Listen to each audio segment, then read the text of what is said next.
Thanks, Maya. It's an introduction that's hard to live up to. I want to thank also the Democratic Club at UCLA for asking me to speak to the question of the politics of the assassination of JFK. I think I owe them a particular word of thanks because they're well aware that I do not support the Democratic Party and represent a movement in support of a political movement and a political party independent of the two capitalist parties, which in my judgment are one party, the party of big capital, one big capital property party.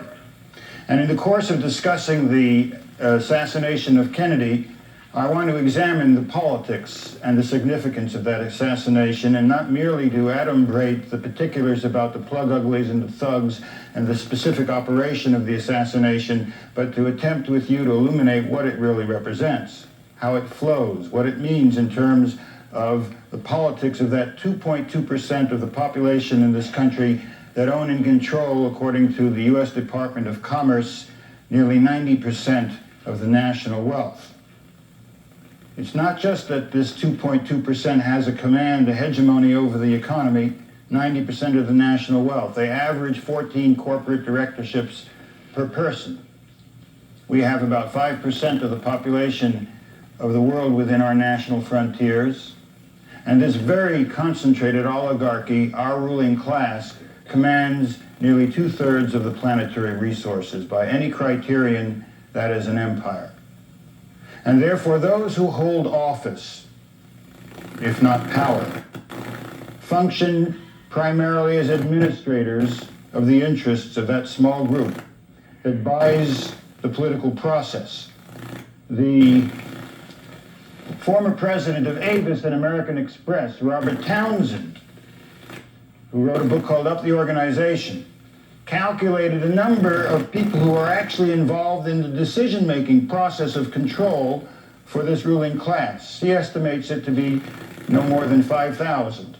And he sets out the breakdown of that 5,000 and their various arenae for consorting together in the course of deciding war and peace, life and death, for not merely the people of our society, but for the planet. The National Security Council, the Trilateral Commission, the Council of Foreign Relations, the plethora of closed and secret organizations funded through the capture of the state that service the interests of the ruling few. I must tell you that when the Kennedy assassination unfolded, those of us who were active politically in Britain at the time, and not only in Britain, had very little sympathy or interest in the politics of John F. Kennedy. Sympathetic interest, I should say. In fact, the attempt on the part of the Kennedy brothers to create an international crisis around the question of Berlin in 1961 brought humankind to the brink of nuclear annihilation. At that very time, the then Secretary of Defense, Robert McNamara, made a speech in which he said that the United States would win World War III. Yes, 160 million Americans would die, 90% of Europe's population, but it would be a victorious outcome. Bertrand Russell at that time made a speech in Birmingham to the Youth Campaign for Nuclear Disarmament, in which he said that Kennedy and then British Prime Minister Harold Macmillan were worse, he said, than Hitler. And he was much pilloried for that speech and for that analogy. But Russell was by way of pointing out that the willing projection of the nuclear annihilation of not tens of millions but hundreds of millions of people transcended even the evil represented by Hitlerism in the period of the 30s and the 40s. And indeed, at the time of the nuclear missile crisis in Cuba in 1962, when the ruling class in the United States was prepared to undertake nuclear war, to remove missiles from Cuba, which the U.S. had scattered across the planet, on the perimeter of the Soviet Union and China, missiles in any event which were present on nuclear submarines of both the Soviet Union and the United States, missiles which, according to British Prime Minister Alex Douglas Hume, had never been armed with nuclear warheads, missiles whose range were represented by the Kennedy administration to include precisely those cities in which the Kennedy brothers felt they required a majority in the presidential election to come. A cynical operation, an undertaking that was ready, willing, and able to subject our people and those of the world to nuclear death. So we did not see it as our task to come to the defense of the politics of John Kennedy. And I mentioned this in the opening of a talk about his assassination and its significance because I think it important that we understand that to examine and to identify what were the real politics of the Kennedy assassination does not require the romanticization of the Kennedy brothers in retrospect. Camelot belongs to the age of King Arthur. When we formed the Who Killed Kennedy Committee in late 1963, our main concern was that the elimination of the putative assailant of Kennedy made it very clear that the official story wouldn't wash.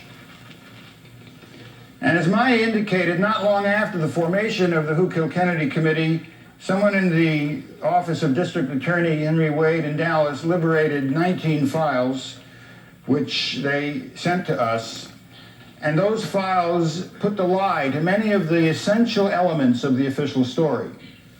But before going into something of what was in those 19 files, I want to remind you that there wasn't only one official version of how Kennedy was murdered. There were four. The first official fiction had it that as the motorcade in the limousine came down Houston Street in Dealey Plaza, facing the Texas School Book Depository building, the lone assailant in the sniper's nest took aim and hit Kennedy in the throat and in the head. The government went with frontal impact, entry wounds. And the reason that happened is because the 12 doctors and surgeons who operated on Kennedy in a futile attempt to save him at Parkland Memorial Hospital gave a press conference immediately after Kennedy died, and for 2 hours diagrammed the trajectory of shot, particularly the tracheotomy that was performed to relieve the gagging on blood of Kennedy, following the course of the bullet that had entered his throat. But the problem for the government was the existence of an 8mm home movie taken by a dress manufacturer and amateur photographer named Abraham Zapruder. That film immediately confiscated, by the way, by the Federal Bureau of Investigation. Notwithstanding that, the Zapruder film showed that indeed the motorcade was the other side of the Book Depository building, heading down Elm Street away from the sniper's nest. So the second version had it that at the moment that Kennedy was shot, he had turned to wave to the crowd, thereby exposing his head and his throat to the sniper's nest. The problem with version number 2 was that the photographs in the film show Kennedy looking to the right and straight ahead at the moment of fatal impact. It's at this point that the Federal Bureau of Investigation took into custody for 24 hours the doctors and surgeons from Parkland Memorial Hospital, produced them at a press conference like a Moscow show trial. And the doctors and surgeons dutifully said that they was wrong. What they thought were entry wounds were in fact exit wounds. The press, not yet tamed, didn't react very well. Richard Dudman of the St. Louis Post-Dispatch said, look, I listened to you guys for nearly 2 hours. Go into medical particulars, ad nauseum about the nature of the wounds. And you explained, he said, about how an entry wound is a small aperture and the jagged outlines of an exit wound of a high-velocity shell. How can you now tell us that the wounds you so clearly set forth as entrance wounds were in fact exit wounds? The response from head surgeon was that all we're in a position to tell you is that we have been informed that the lone assassin was stationed behind the president and therefore they had to be exit wounds. But they had yet another problem, because in the course of presenting the earlier versions, they had adduced evidence to sustain them which couldn't be reconciled with the subsequent versions.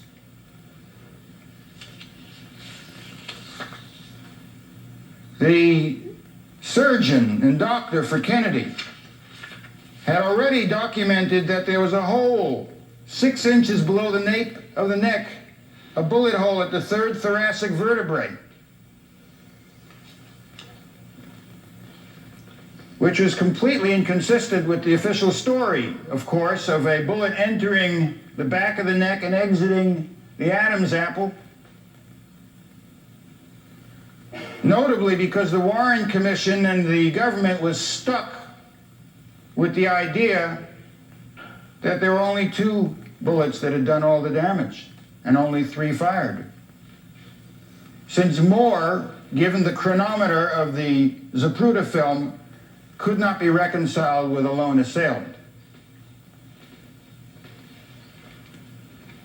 The government maintained that Lee Harvey Oswald, a loner, a Marxist, a deranged individual, desiring to shoot his way into history, a member of the Fair Play for Cuba Committee, a Marxist, a defector to the Soviet Union, had taken it upon himself to murder the head of state. And he used as a weapon an Italian Mannlicher Carcano bolt-action rifle, 6.5 millimeter, for which live ammunition had not been manufactured since 1944, without an appropriate telescopic sight, a wobbly sight that couldn't be stabilized.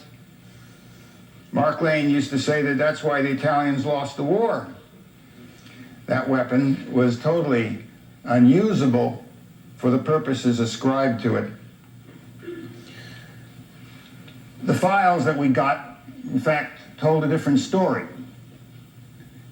Seymour Weitzman, Dallas police officer, who found a weapon at the 6th story, held it up and read into the record Mauser 7.6 millimeter.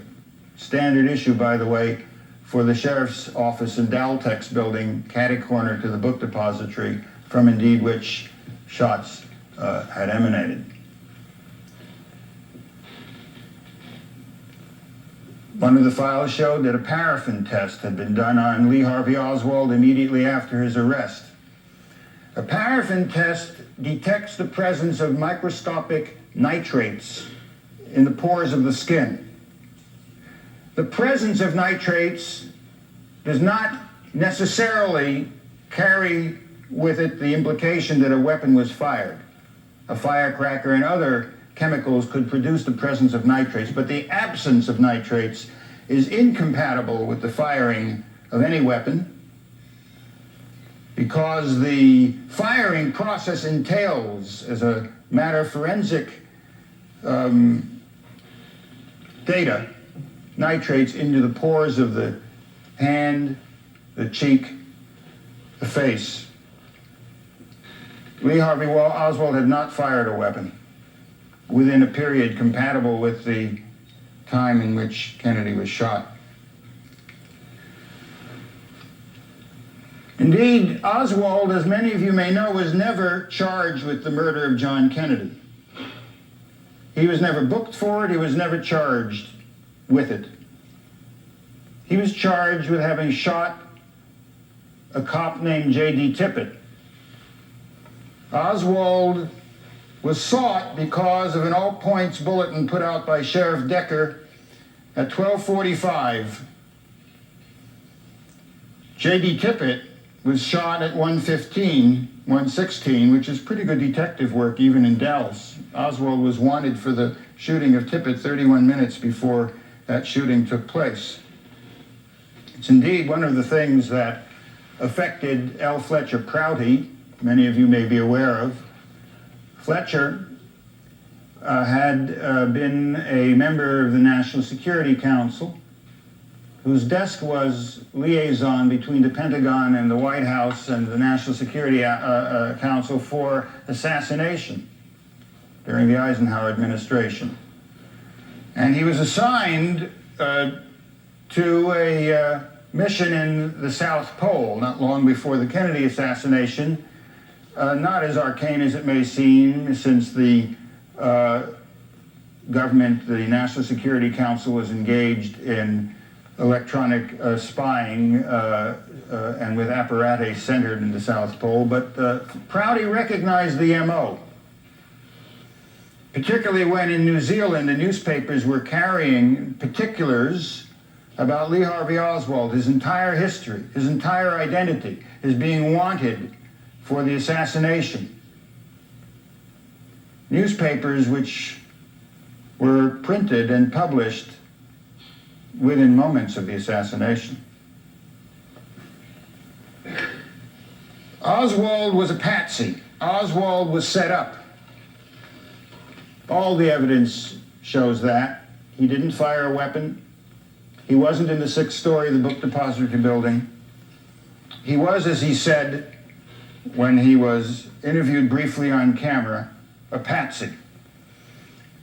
George O'Toole, who had been in charge of technical intelligence for the Central Intelligence Agency and who was responsible for the invention of a psychological stress evaluator, the PSE, which is a more sophisticated lie detector test, because it measures the presence of stress or the absence of stress in the voice. And although the presence of stress is compatible with truth-telling, since you can be talking about something that causes you a lot of emotional distress or anxiety and be telling the truth, the absence of stress is not compatible with lying, because there are involuntary, detectable means through which you indicate when you speak, when you are inhibiting the truth. And it's been accepted by the police departments as a means through which that can be tested and measured more sufficiently than lie detector tests. And O'Toole sent around the recording of Oswald to all police departments without identifying subject, and unanimously their verdict was that this person was telling the truth. He said, "Shoot Kennedy, I haven't even been charged with that. I didn't even know about that. I was told I was supposed to shot some cop named Tippit. I'm a patsy." That's the tape that O'Toole tested. One of the witnesses that the government said identified Oswald as the assailant of Officer J.D. Tippit was a woman named Helen Louise Markham. The file shows that she identified the assailant as short, stocky, and bushy-haired. Another, Domingo Benavides, was supposed to have identified Oswald as the assailant of Tippit. In his actual testimony, Benavides could not make an identification and said that there were 2 men involved in the murder of Tippit, concealed by the authorities, the official fiction sailing forth, notwithstanding the fact that the very elementary data in the files of the Dallas DA gave them the lie. But our investigation, as with those of many others, was not merely focused on who was Lee Harvey Oswald and Jack Ruby, although that, I think, is an interesting area. Ruby, for example, not merely a stripper joint owner. Jack Ruby has a very different history than that. Ruby had been an informant for the Federal Bureau of Investigation since the late 30s. In fact, although the Warren report and the government said that there was no connection between Jack Ruby and the mob or intelligence operations, it was on the front page of the Chicago Tribune in May of 1939 that Jack Ruby was involved in the murder of Leon Cook, the Secretary General of the Iron and Waste Handlers Local of the Teamsters, in the moment when the mob had moved in on the Teamsters and was taking over. And indeed, Ruby was a favored informant not only of J. Edgar Hoover, with whom he had direct communication, but he was as well asked by a young congressman named Richard Nixon to come forward to the House Un-American Activities Committee about the role of subversives and militants in the trade union movement. We know now the Federal Bureau of Investigation number of Lee Harvey Oswald, his contract number S172. We obtained a Secret Service report of January 31st, 1964, Secret Service Report 767, Secret Service Agent Bertram, Chief of Criminal Division of Sheriff's Office in Dallas, Alan Sweat.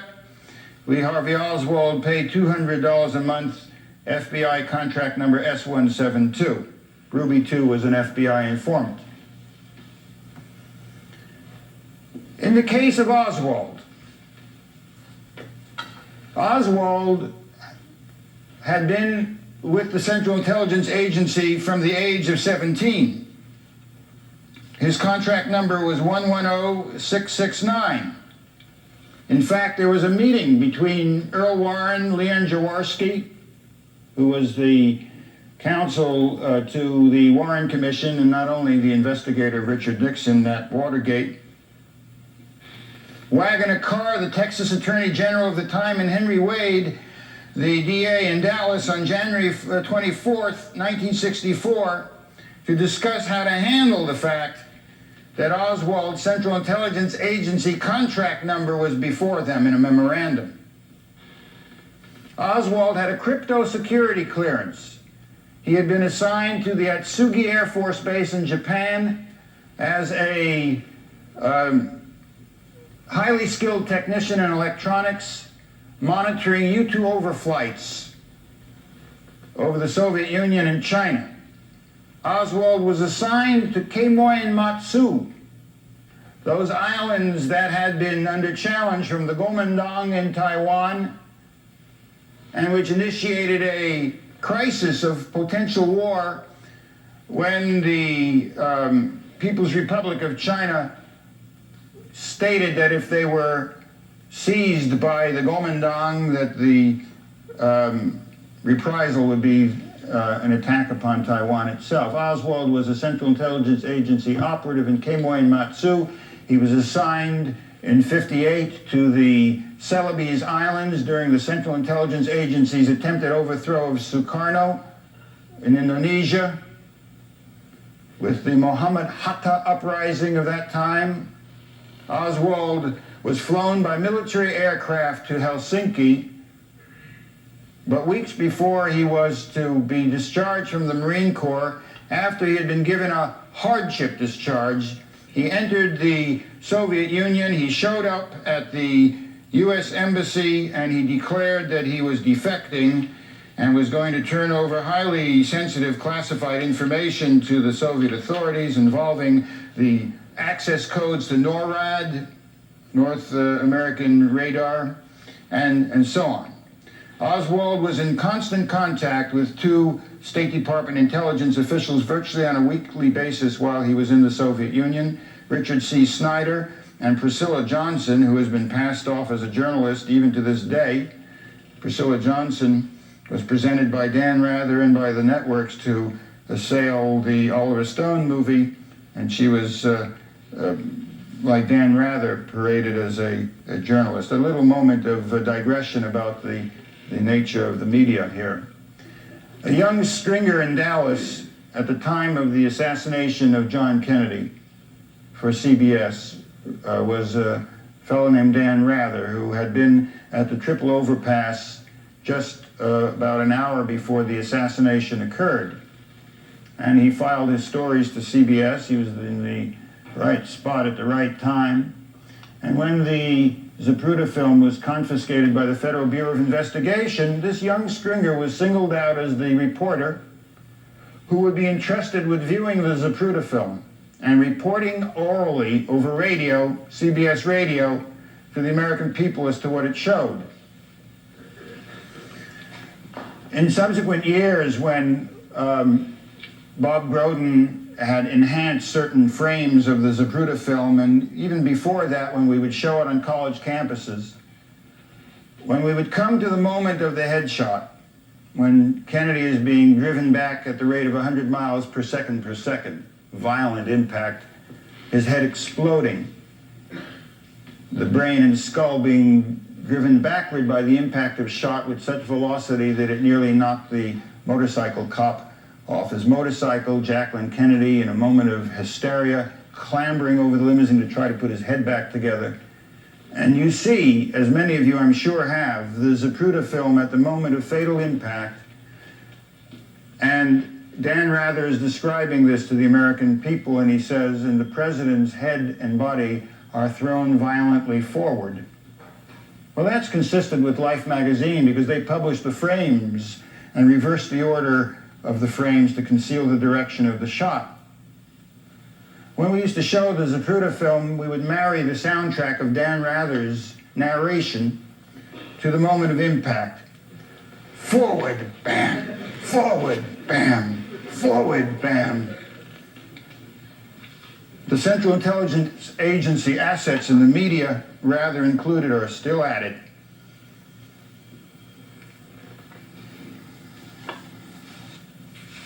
Lee Harvey Oswald, when he returned, his mission in the Soviet Union was twofold. On the one hand, to facilitate the defection of a KGB colonel whose niece he ultimately married, and on the other, to monitor the U-2 flights. Indeed, Gary Powers, the U-2 pilot who was shot down over the Soviet Union in a U-2 flight, in his own detailed memoir, maintains that he was shocked, that he was intended to be shot down. It was deployed at the time to scuttle the summit conference between Khrushchev and Eisenhower. When U-2 flights became odious because of overhead spy satellites, when it was no longer necessary to arrange for the shooting down of Gary Powers and such things, Oswald shows up at the U.S. Embassy in Moscow and says, I changed my mind, want to go back. So they give him a passport, they finance his trip, they finance the trip of his wife, and he arrives in the United States, and he's not met, we're told, by anybody connected with the U.S. government or U.S. intelligence. He's not charged, he's not arrested, he isn't even debriefed. He was met by someone named Spaz T. Rakin of the Travelers' Aid Society. Spaz T. Rakin. Spaz T. Rakin has another set of associations other than that of the Travelers' Aid Society. He was with the Student Revolutionary Directorate of Carlos Bringuier. He had met Oswald numerous times, Bringuier. And Spaz T. Rakin was also in the World Anti-Communist League of the Caribbean. He was a member of the Solidarists. He was associated with an organization called Centro Mundial Comercial, and with another affiliate organization called Permindex, or Permanent Industrial Expositions. He arranged for Oswald to go to Dallas, Texas, where he was picked up, Oswald was, by Count Sergei George de Mohrenschildt. OSS, Central Intelligence Agency, Solidarists, an associate of a businessman in New Orleans named Clay Shaw. Not only, by the way, had de Mohrenschildt been in the OSS, the predecessor of the CIA, but he had been arrested in Arkansas in 1943 outside a U.S. military installation where he was charged with spying for the Abwehr, Hitler's North American intelligence apparatus. He was released because he was carrying a letter from Nelson Rockefeller. Spas T. Rakin, George the Mohrenschildt, and Lee Harvey Oswald. And then we find that Lee Harvey Oswald is a member in New Orleans of the Fair Play for Cuba Committee, a one-person Fair Play for Cuba Committee. The leaflets distributed by people hired by Oswald out of the unemployment exchange. And the offices for the Fair Play for Cuba Committee were 544 Camp Street, which was to become a famous address. When District Attorney Jim Garrison in New Orleans saw that the man accused of killing Kennedy had spent a lot of time in New Orleans, he began to look into what he'd been doing there. And when he saw that he was based in a place called 544 Camp Street, Garrison's concerns turned to alarm. At the time of the Bay of Pigs invasion of Cuba, the military commander of that was Major General Charles P. Cabell, who was a member of the National Security Council, answerable to then Vice President Nixon. And indeed, during the unfolding of the plan for the invasion of Cuba at the Bay of Pigs, Cabell had a deputy in charge of the political operation named E. Howard Hunt, who was also the director of a then secret, of course illegal, Domestic Operations Division of the Central Intelligence Agency. E. Howard Hunt, in pursuit of Central Intelligence Agency and ruling class objectives in the invasion of Cuba, had established a dummy organization called the Cuban Revolutionary Council, which was the intended shadow government to take power in Cuba after the expected success of the invasion and/or assassination of Fidel. The offices of the Cuban Revolutionary Council were 544 Camp Street in New Orleans. The very physical rooms of the Cuban Revolutionary Council were rented by a man named Guy Bannister, who the government told us was a private detective. Yeah, he was a private detective. He was the head of the FBI office in Chicago and the Office of Naval Intelligence, and he had organized with E. Howard Hunt the overthrow of Jacobo Arbenz in Guatemala in 1954 from Camp Street and from across the road, in another Central Intelligence Agency safe house.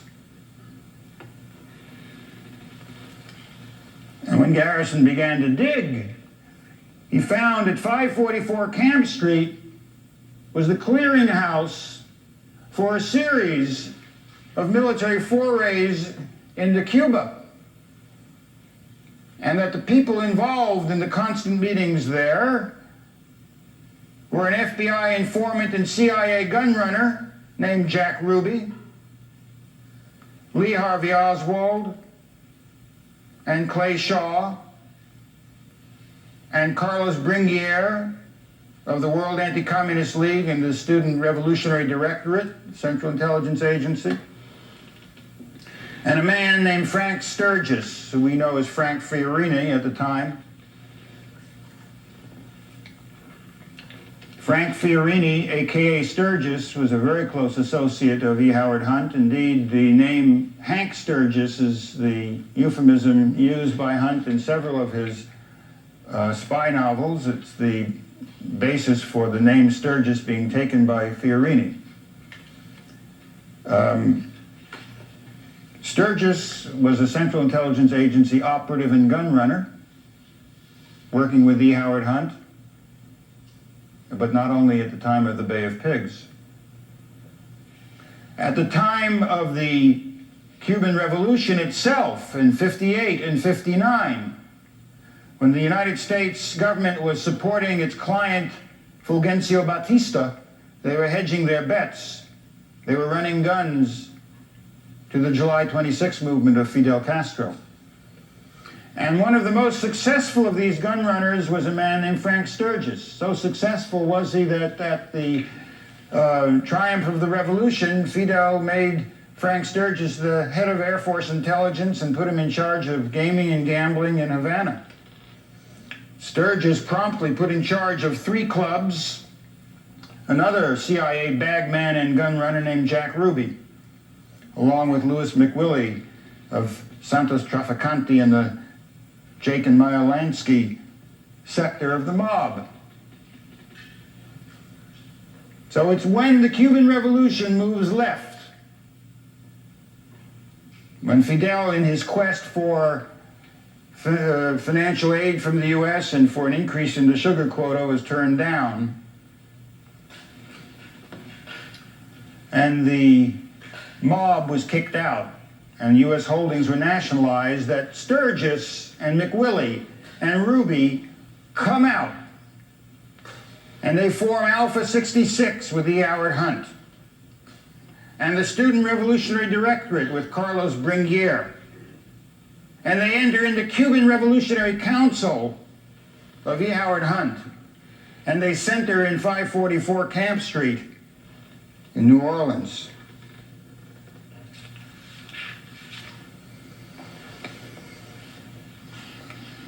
Clay Shaw. Clay Shaw was the man to whom Guy Bannister answered at 544 Camp Street. Who was Clay Shaw?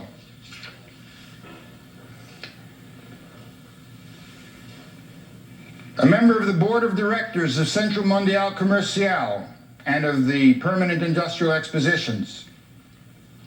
CMC was founded in Montreal in 1958 and centered in Rome. Its board of directors included Central Intelligence Agency operations officers such as former Hungarian Prime Minister Ferenc Nagy, Major L.M. Bloomfield, who we'll come back to in a moment.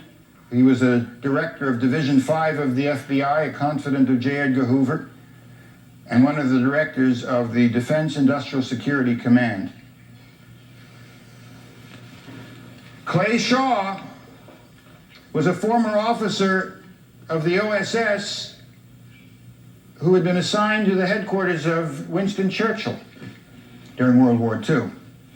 Clay Shaw listed his directorship of Permindex and Who's Who in the Southwest in 1962.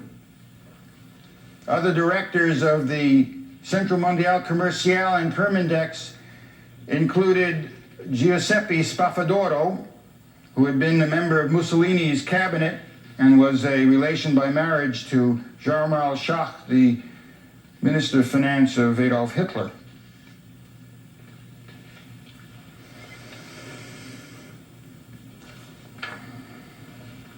The World Trade Center, Central Mondial Comercial, was not only located in Montreal and in Zurich. It had been set up in New Orleans by Clay Shaw shortly after the Second World War.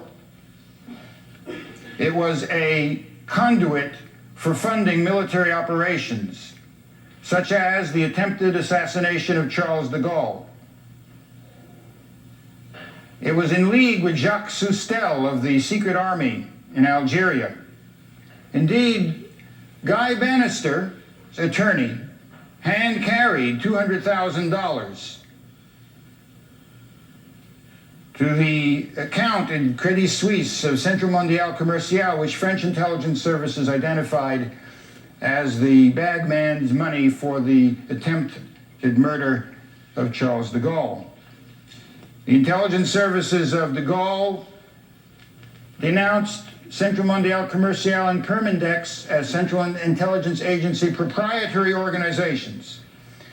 And when the investigation proceeded to unfold their role in a coup d'etat in Greece and an attempted coup in Italy, and the evidence was published in Paesi Sera of Rome and in Le Devoir of Montreal, Clay Shaw was declared persona non grata and expelled by the Italian government, and he returned to the International Trade Mart in New Orleans. Well, the International Trade Mart in New Orleans had a number of commercial operations which are of interest. They were the primary means for the laundering of the Lansky monies in the Bahamas.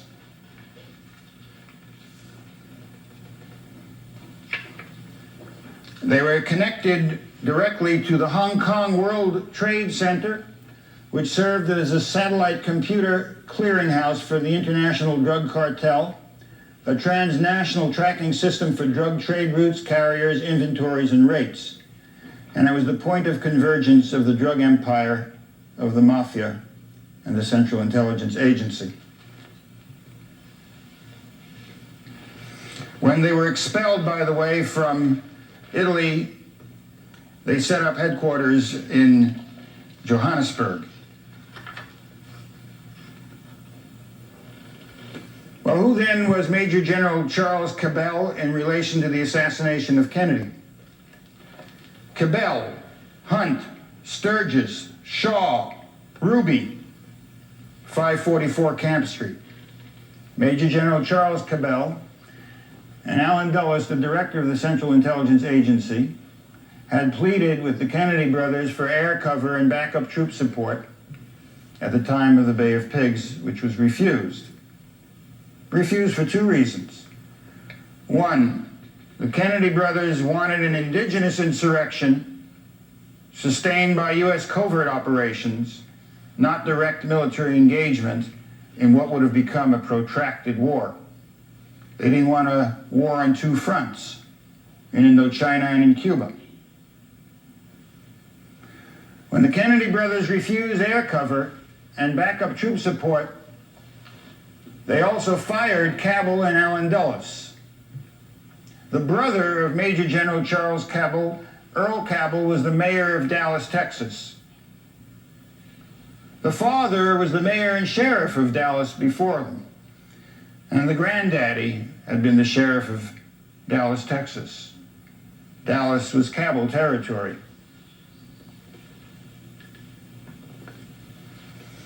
You know where John Kennedy was going to have lunch on his way through Dealey Plaza? The International Trade Mart in Dallas. Clay L. Shaw,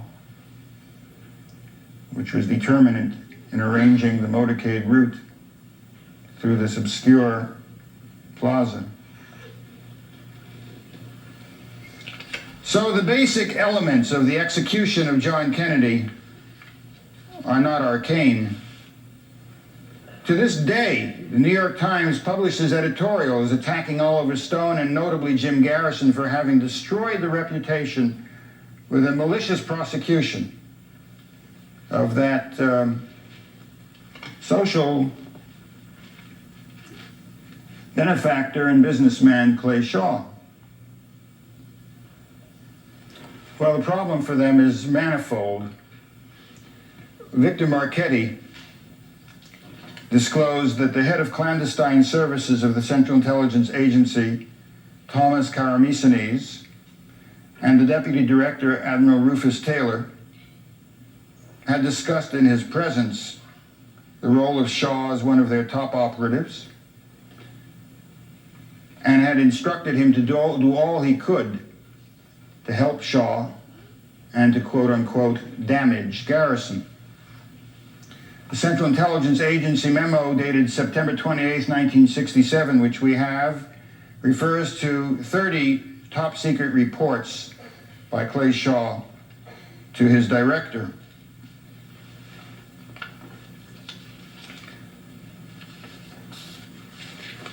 So we basically know the mechanics of the assassination, the operatives, the mechanism, the procedure, the triangulation of shot, who the plug uglies are, the chain of command. There is a plethora of data which fleshes this out, the meetings in Mexico City with Central Intelligence agents, operatives, with E. Howard Hunt, with Gordon Novell, with Richard C. Nagel, characters named Richard von Kleist, Buick, Harry Sears, Guy Gabaldon, all of them intelligence operatives, all of them involved in the preparation of the hit in Dallas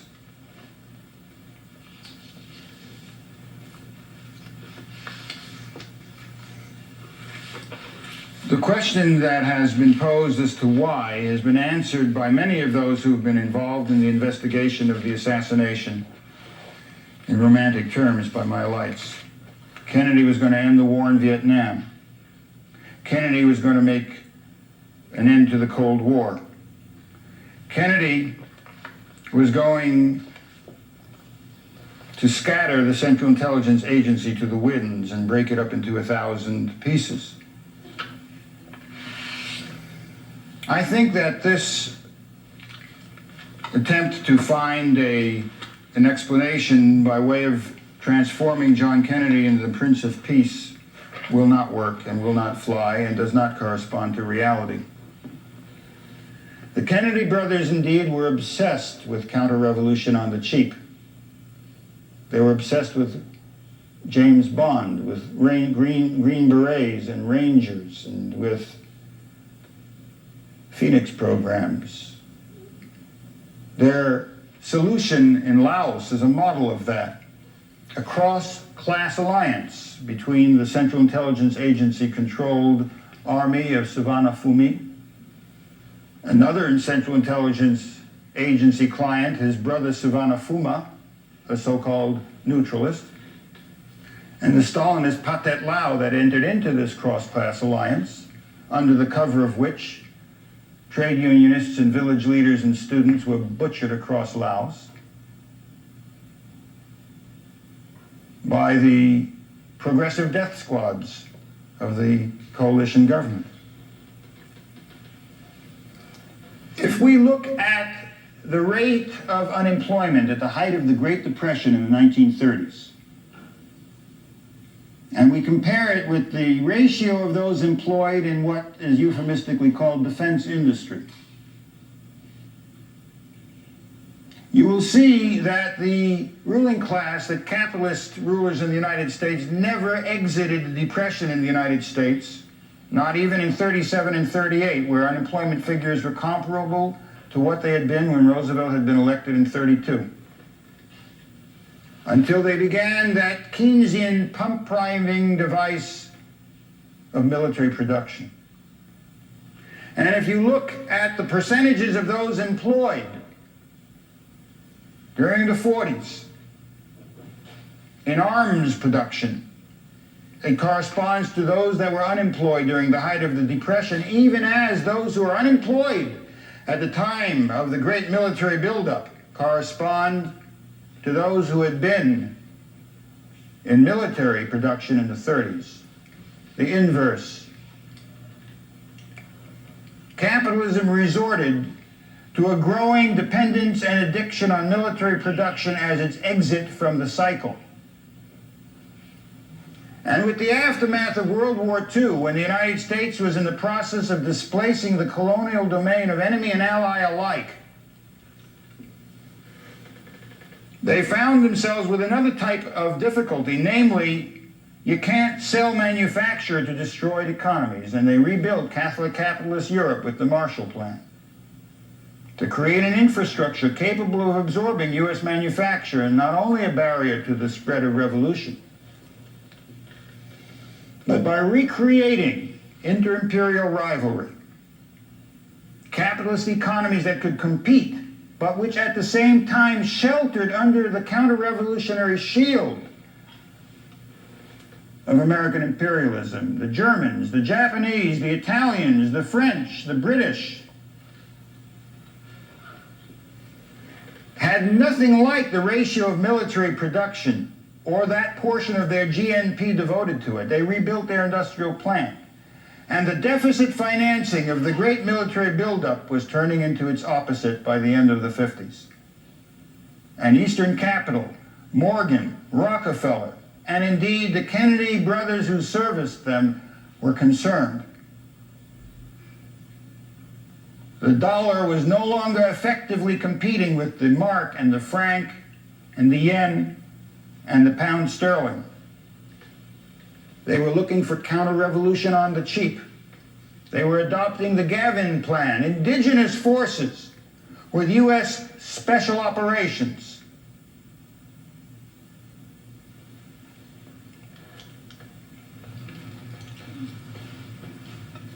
John Kennedy.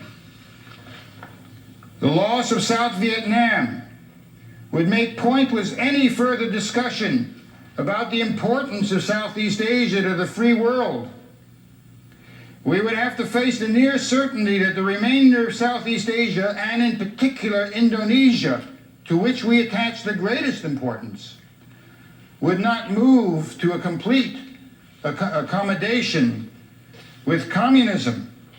In his State of the Union address in 1963, we will blunt the spear point of aggression in Vietnam.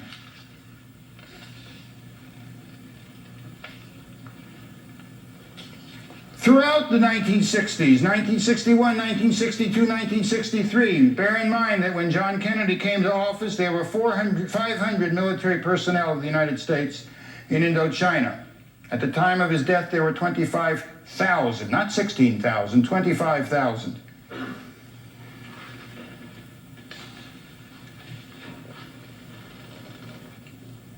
The State Department announced in the early months of 1963 that 30,000 Viet Cong had been killed in 1962. And McNamara reported, now by the way, what is this euphemism of Viet Cong? They're talking about village leaders, students, trade unionists, not only the National Liberation Front. We have turned the corner in Vietnam, McNamara reported. General Harkins said we will win this war within a year.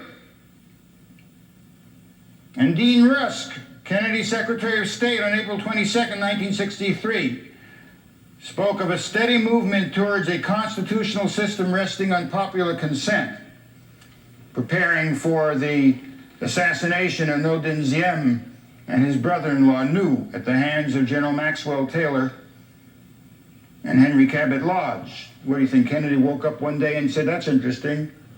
Ngo Dinh Diem bit the dust in Saigon. What do you know? Patrice Lumumba died in the Congo.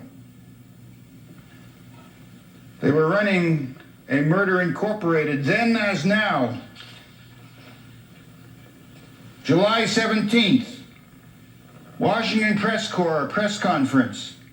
Kennedy was asked whether the difficulties with the Buddhist population there were an impediment to the effectiveness of the United States involvement in the war against the Viet Cong, unquote. You know, like priests immolating themselves, like masses of unarmed Buddhist priests and students being gunned down. We believe very strongly in our war effort. We are not going to withdraw from that effort, says John Kennedy on July 17th, 1963. For us to withdraw would mean a collapse not only of South Vietnam, but Southeast Asia. So let us not be mistaken about this. We are going to stay there.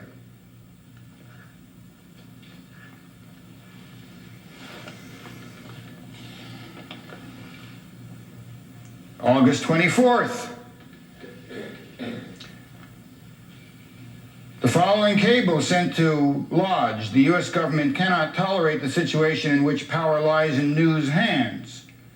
We will rid ourselves of Nhu and his coterie and replace them with the best military and political personalities available.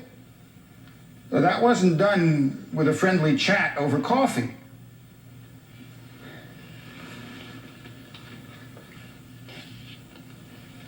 And then the statement on September 2nd in a television interview with Walter Cronkite, which is frequently cited by people who want to make the case that the Kennedy brothers were going to withdraw. We can send our men out there, but they have to win it. The people of Vietnam against the communists. But you see, they don't quote the rest of that statement by John Kennedy. I do not agree with those who say we should withdraw. That would be a great mistake. We made all this effort to defend. We must participate, whether we like it or not, in the defense of Asia. And on September 9th, 1963, 2.5 months before his assassination, he's asked on the Huntley-Brinkley report if he doubted the domino theory. No, I believe it. The struggle is close. China is so large, it looms so high behind the frontiers. If South Vietnam were to go, it will give them an improved geographic position for their assault on Malaya. And it will enable them to say that the wave of the future in Southeast Asia is China and communism. We will stay. We will use our influence effectively, but we shall not withdraw. On September 12th, what helps to win the war we support. What interferes with our war effort, we oppose. The statements that they would wrap it up by the end of '65, General Westmoreland was saying the same thing. All of them were telling the American people, another 12 months, another 14 months, another 18 months, it's all over there. And it's true. Kennedy, after the Bay of Pigs fiasco, set up the Defense Intelligence Agency with General Carroll and with McNamara to bring covert operations under direct control.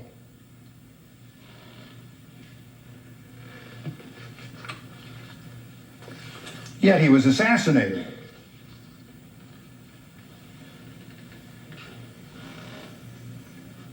Post-1945 capital, new capital, capital centered in aerospace,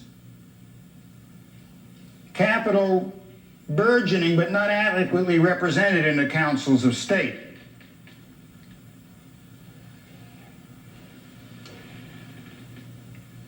You know how much money they made out of the escalation to 550,000 U.S. troops with a direct U.S. military involvement?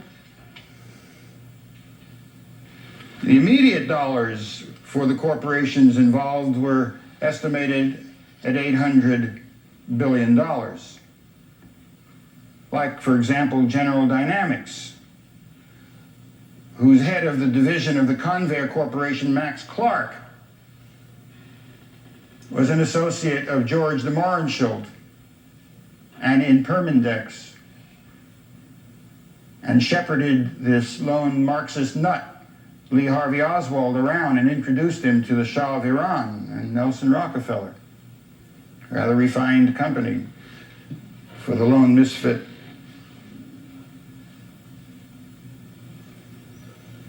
When the Alliance for Progress was declared by the Kennedy brothers for Latin America, what was that about? When Frondizi was installed in Argentina and Goulart in Brazil and Betancourt in Venezuela, when Rockefeller made a tour of Latin America and they declared they needed an infrastructure that would be able to absorb U.S. production and to anticipate competition with Europe and Japan for markets in Latin America. Look at the memoranda of objection. From intelligence, State Department intelligence, Central Intelligence, particularly from those corporations that were vested with the guerrillas, the handful of generals who shuttled the resources back. Half the money that he got ended up in Swiss bank accounts. And look at the memoranda from Rockefellers.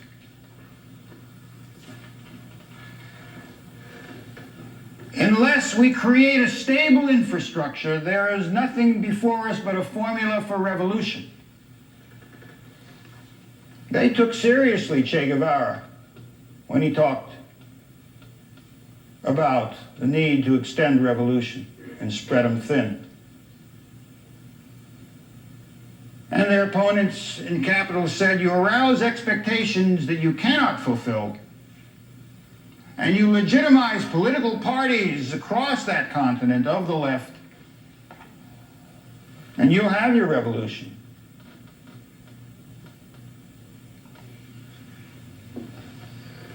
The response was, if we continue with the Trujillos and the Jimenezes and the generals in Brazil, we'll be sending our troops everywhere at once. And they're both right. They're damned if they do and they're damned if they don't.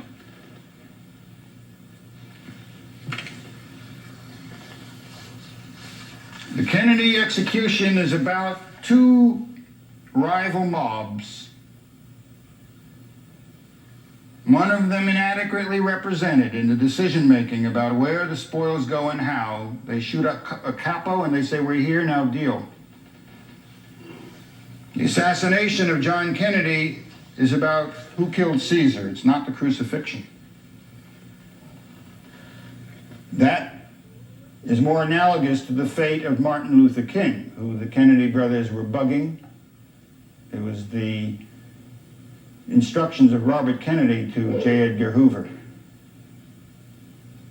That corresponds to the fate of Malcolm X. When Malcolm, after the Kennedy death, had said, the chickens are coming home to roost. You can't have a murder apparatus patrolling the planet and think it's going to stop at your national frontiers. It is important to understand who killed Kennedy. It is essential to document how the ruling class operates and that it can devour its own. But we must not substitute the thesis of a lone assassin with that of the lone conspiracy. You know, one of the statements that the Kennedy brothers made frequently was that they were particularly concerned in their interference and their intervention in Indochina with events in Indonesia.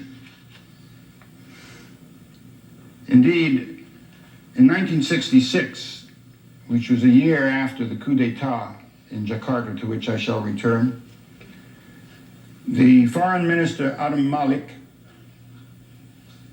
had a private meeting with Hubert Humphrey. And Humphrey reminded him that as Senate whip and a member of the Foreign Relations Committee, they had met and discussed how to save Indonesia, did Hubert Humphrey. And Malik stressed to the vice president that he would guarantee resistance to communist aggression in South Vietnam, even as they made sure that Indonesia would be saved for Western interests. Theodore Thorenson, in his book, Kennedy, touches briefly on the role of the Kennedy brothers.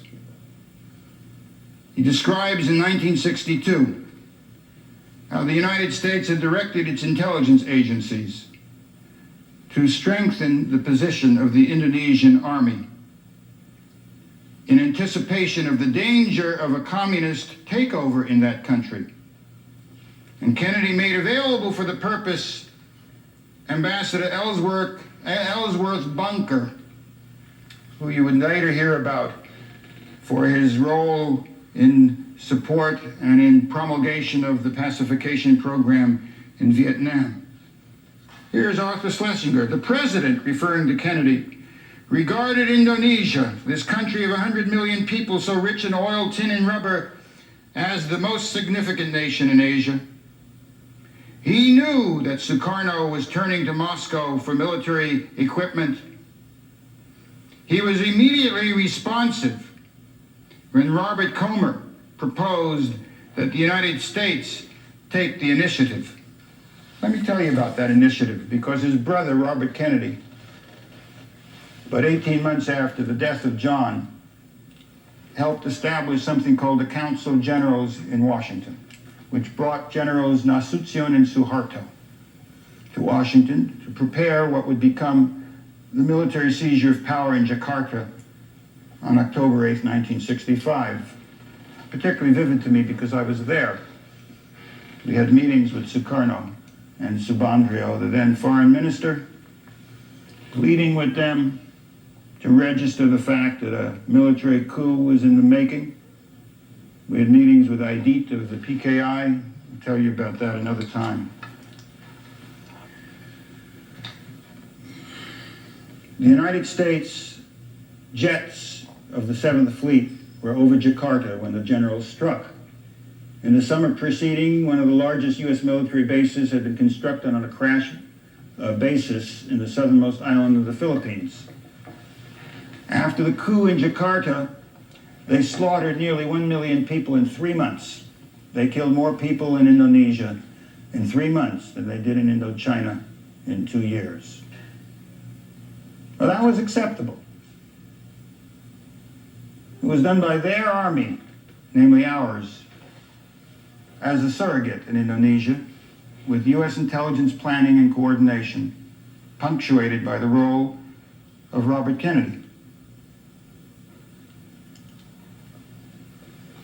So the assassination is not about the Prince of Peace. It's about the constant and ongoing skirmishes within the ruling class about how best to preserve control over the resources and labor of the many. How best to conduct that operation of policing the domain. It has nothing to do with our needs, but quite the contrary.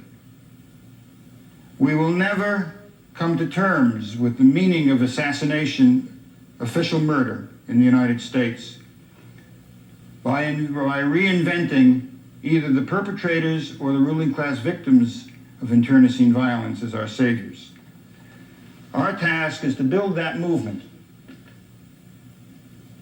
which is before us and ready for the construction. One last moment on this. Do you know how many people are participating in these elections in New Hampshire? Approximately 50% of those eligible to vote in the United States, or should I put it differently, those eligible to register to vote, do so. And of those who register, about 48% vote in a national election. You know, cut it half and half for each of the two capitalist parties, roughly 24%. And when you get these primaries, where approximately 18 and 19 and 21% show up, and they cut it between two parties, and then there's a plethora of candidates, 3, 4, and 5, these momentous victories are with 1.5% and 2% of the eligible electorate. What does this mean? That people are dumb? That they're indifferent? Not at all. The working people have too much common sense. They know there's nothing out there for them. The same old, same old. Democrats have controlled Congress of the United States presidency for 35 out of 50 years. What's changed? When Jimmy Carter, that human rights president, was governor of Georgia, when he was running for the governorship, he said he would bring back the politics of George Wallace to Georgia, and that his model was Lester Maddox. And his advisors took a photograph of his gubernatorial opponent, married it to a black farmer, and distributed it throughout redneck Georgia with the appropriate caption. And when he was elected governor, through methods that were described by the Atlanta Constitution as the stink tank, what do you think Jimmy Carter did at the time of the My Lai massacre? He declared a Lieutenant Calley Day in Georgia. We'll start not the last 3 years. But Jack Ruby's is still quite cloudy. And the bureaucrats and the trade unions sign a sweetheart contract over the heads of the rank and file, the men and women are going to say no. They're going to stay out. And the machinists and the steel workers and the electrical workers and the coal miners are going to say, hey, our contract is coming up in 6, 12, 15 weeks. If they go under, so do we. And they're going to come out when the cutbacks come down and the givebacks come down and the health benefits disappear.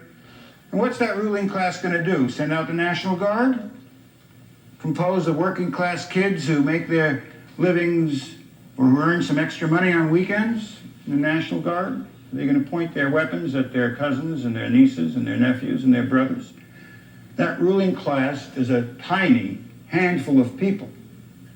Their power is concentrated. But we have a sleeping giant out there, working people, who are not serviced by this tiny oligarchy and who experience in their daily life the consequence of it. Robert Kennedy was shot down in this city. The autopsy shows that the bullet was fired at point-blank range, the fatal shot less than 1/4 of an inch from the base of the skull. No witness put Sirhan closer than 3 to 5 feet in front. There are 8 bullets in Sirhan's weapon. 16 shots were fired at the Robert Kennedy assassination. You know who was standing directly behind Robert Kennedy? His security guard? A man named Eugene Thane Cesar, a Lockheed employee who had been interviewed on camera in preceding months, in which he said, when you got a nigger lover like Kennedy, you take him out in one of 2 ways. Person of choice to be selected as the security guard for Robert Kennedy. How'd that happen? Well, an assistant police chief in Los Angeles named Daryl Gates solicited the presence on the force of a captain named Manuel Pena, who was at Langley Field in Virginia, where his desk at the Central Intelligence Agency was the training of Latin American police officers in methods of interrogation.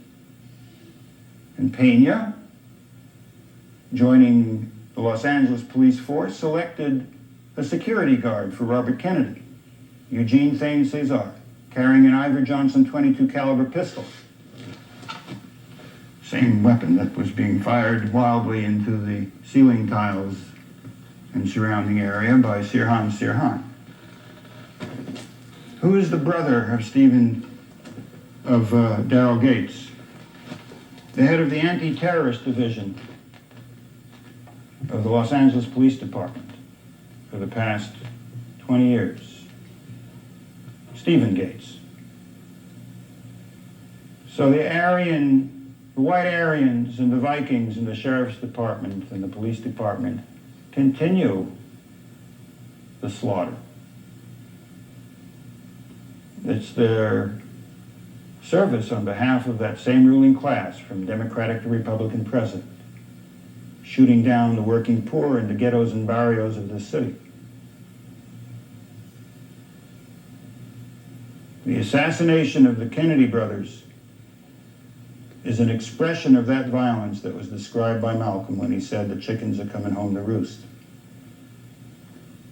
And if it's our desire to put an end to this perpetual slaughter, it will not be done by picking and choosing from amongst the oppressor. We have the means to mobilize our people in their own defense, in their own interests, to create their own political instruments, and to end, once and for all, this structure of rule, which means misery and death for people across the planet. Thank you.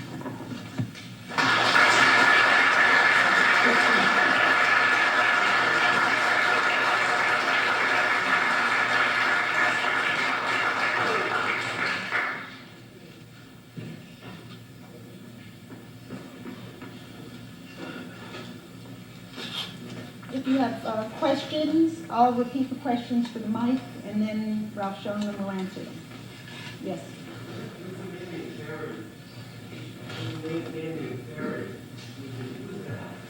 The question is, who was David Ferrick? Yeah, I'm glad you asked that question because I should have dealt with Dave Ferry. David Ferry was a Central Intelligence Agency pilot who was working with E. Howard Hunt and was centered and based in Camp Street, 544 Camp Street. He had been an Eastern Airlines pilot who had been fired because he was gay. But that's not what's important or interesting about David Ferry, who is hardly an advocate of gay rights. Ferry was the Civil Air Patrol instructor of Lee Harvey Oswald. Ferry was a close associate of L.M. Bloomfield, Major Bloomfield of Division 5 of the FBI and the director and founder of Permindex and Centro Mundial Comercial. Ferry was indicted by Jim Garrison as one of the people involved in the conspiracy to murder John F. Kennedy. Another person who was indicted by Garrison was a close associate of E. Howard Hunt and of Ferry named Eladio Del Valle, who had been a Batista congressperson and one of the active figures in Alpha 66 and in Operation Mongoose, which were Central Intelligence Agency operations against Fidel and the Cuban Revolution. On the same day that David Ferry was found dead in his apartment with a brain hemorrhage, Eladio Del Valle came up with a severe case of hatchet in the head in Miami. Gordon Novell was kidnapped, as was Richard C. Nagel, two of the figures who were to be indicted by Jim Garrison. By the time that actual trial occurred, the record of disappearances was such that the surviving witnesses thought very carefully about whether they tell you their name when they got on the stand. Yes, David Ferry was a very important figure in the organizing of the assassination. He was a very skilled pilot.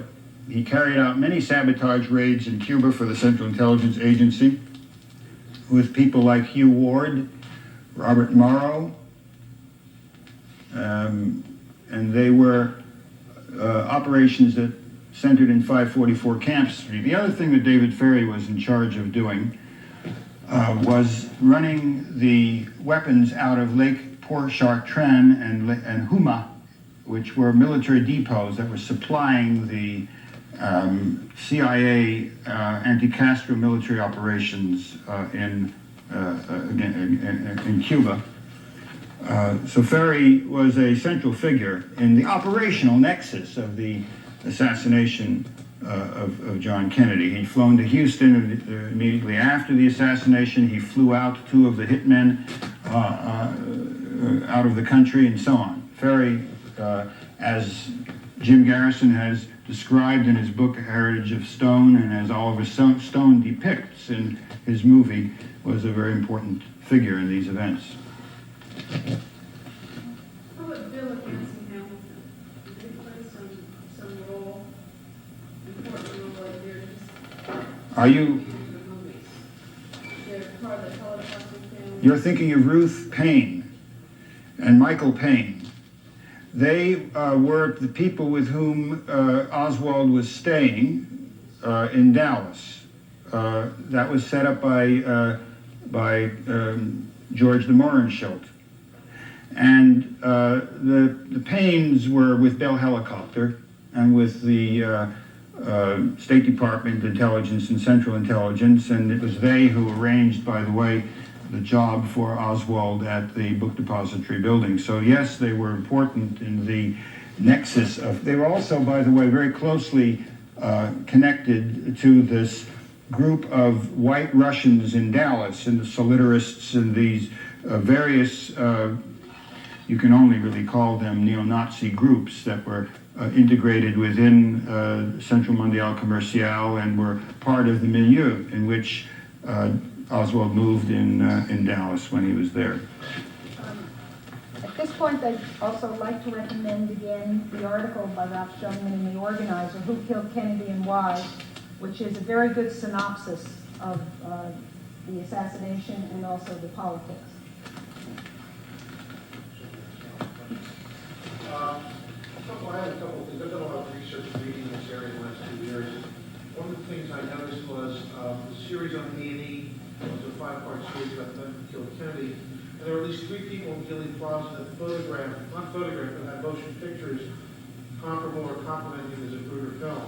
Every one of them were confiscated at the time or within hours by the FBI, or men who said they were Secret Service without showing badges. How come the Zapruder film wasn't likewise confiscated, but was allowed to be developed and sold to Life magazine, and then the FBI and Life kind of sat on it for a number of years until before the House Assassination Committee kind of released it. That's one part. The other part is, I've heard many speakers talk about cover up in the Warren Commission, and frequently they talk about Dulles and his Nazi connections to the LSS during World War II and helping the Nazis escape at the end of the war. And John McCloy, also a member of the Warren Commission, was a German High Commissioner in 1945 with the United States military that allowed Klaus Barbie and other Nazis through that underground network to escape to various parts of South America. What about the other members of the Warren Commission? Gerald Ford, later became president, supposedly was going back to Hoover every day and relaying all the information and things they were discovering. But you never hear much about John Sherman Cooper. So Richard Russell was another one who disappeared in one of many mysterious plane crashes after he voiced dissension to the Warren Commission. But there's not enough investigation of some of the other more obscure members.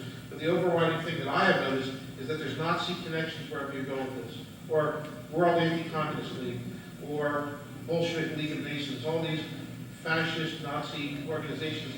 At the very top of this conspiracy seem to be what the Galen organization, that all wraps around. Yes, I could expand a little bit on what you've been saying. I think what you're describing is accurate.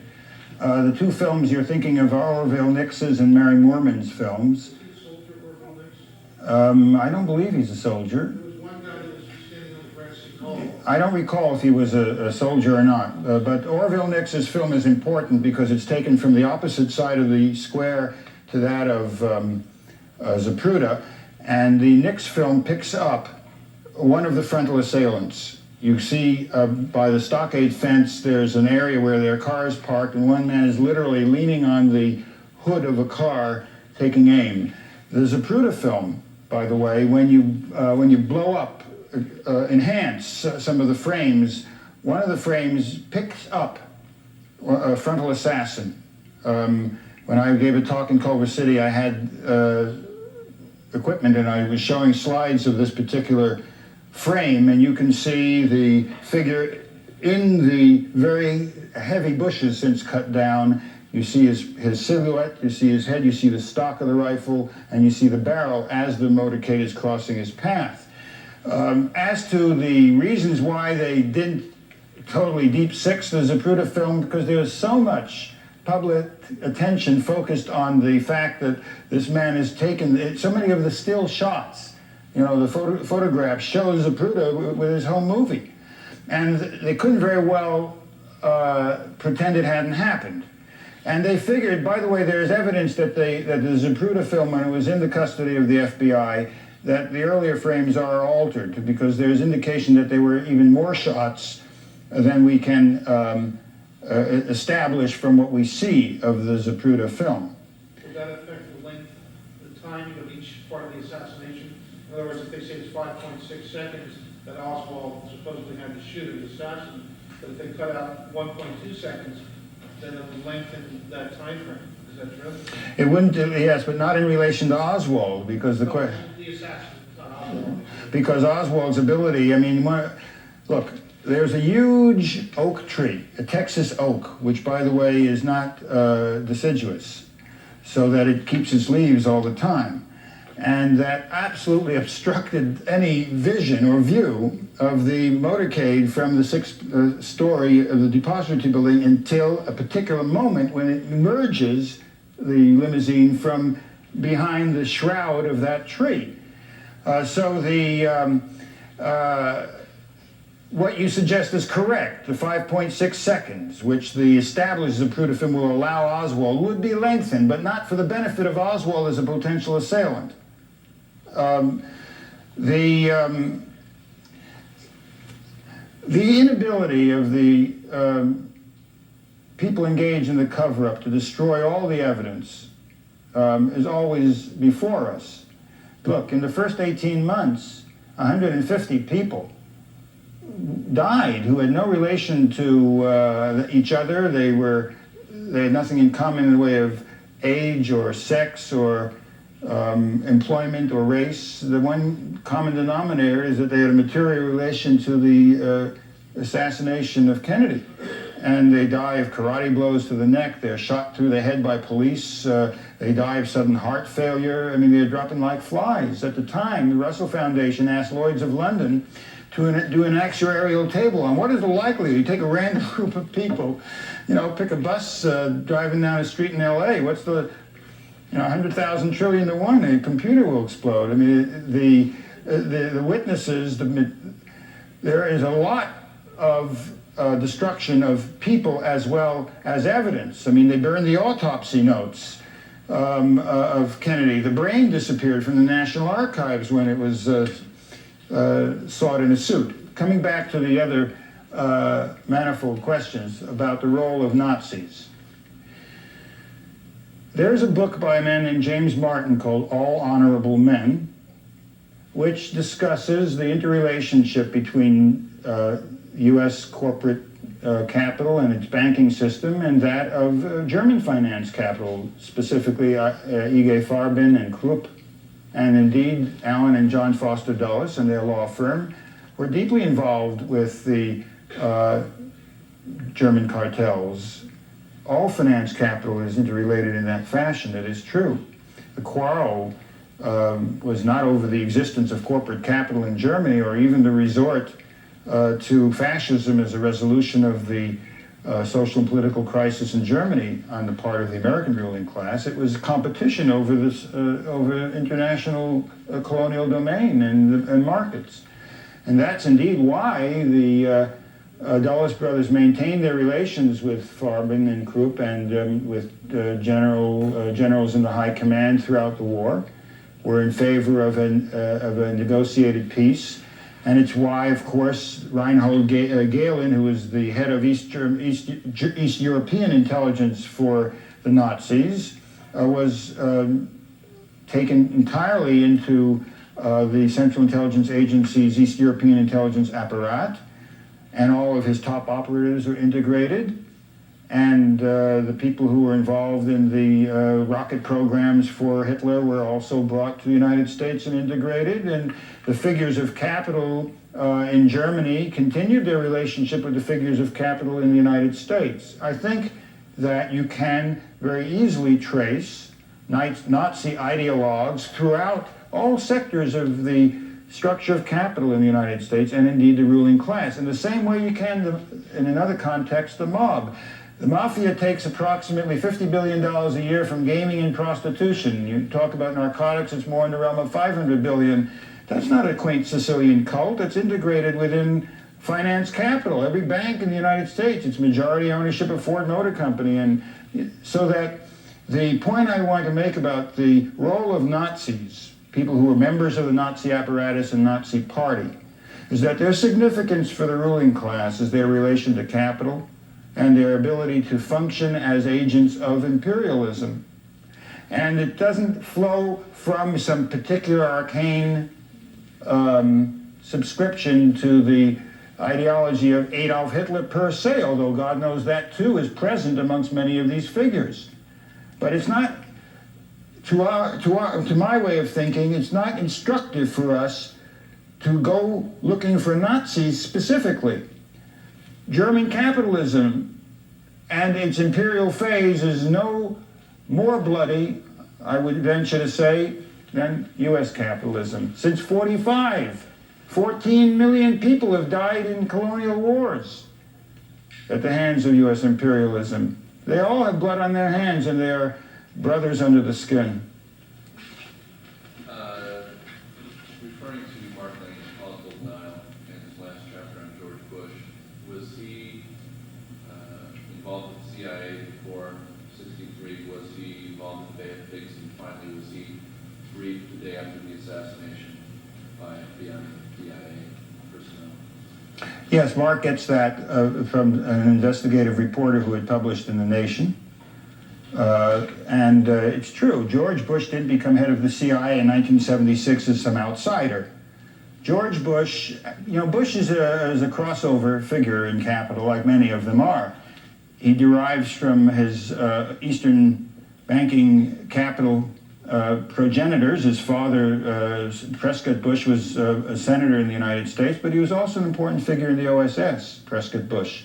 And when Bush set up shop in Houston, Texas with James Baker and others, Robert Mosbacher, others who are now in his entourage, his oil company, Zapata, was covered.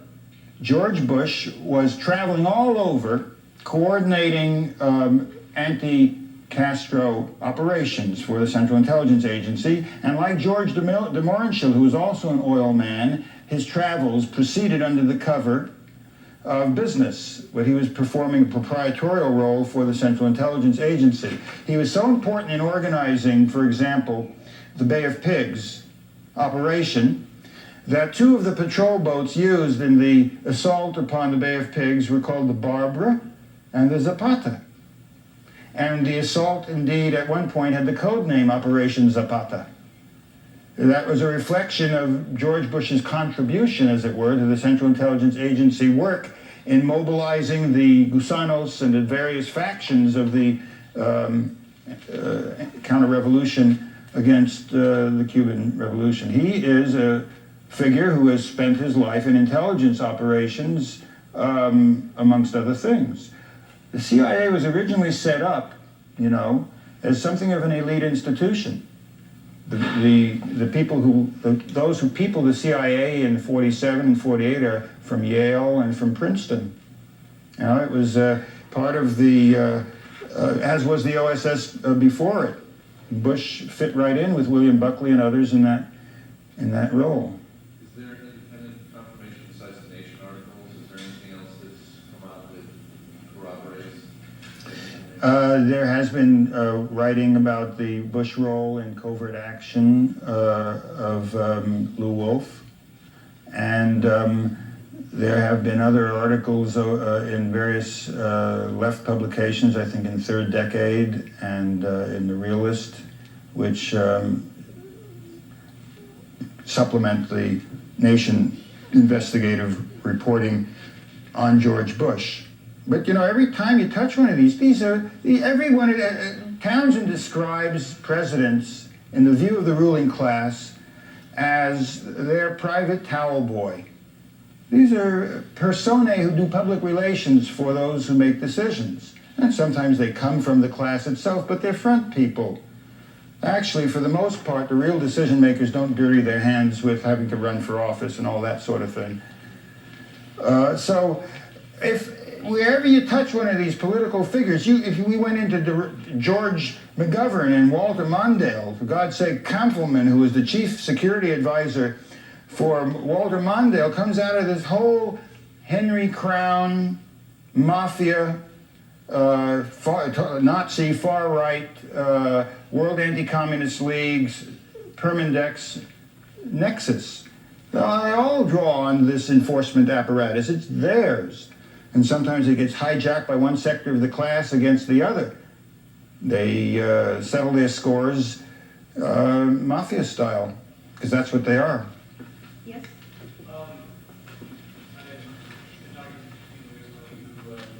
Could you speak up? Because we don't have a speaker. Speculated that the communists or Khrushchev might have had a greater role in the assassination than we've given them credit for. And I was wondering what you have to say about that. Well, it's to my best way of thinking, Nikita Khrushchev had very little to do with arranging the motorcade route in Dallas, Texas, and with eliminating all the witnesses thereof, or in organizing the assassination itself at 544 Camp Street. Unless Nikita Khrushchev was on the payroll of Allen Dulles, which we don't yet have evidence for, there's vanishingly little support for the thesis that the Soviet Union was involved in the assassination of John F. Kennedy. Quite the contrary. The KGB in the Soviet Union had no part whatsoever in the execution of the Kennedy brothers on any reading of the evidence. But let me point something out to you.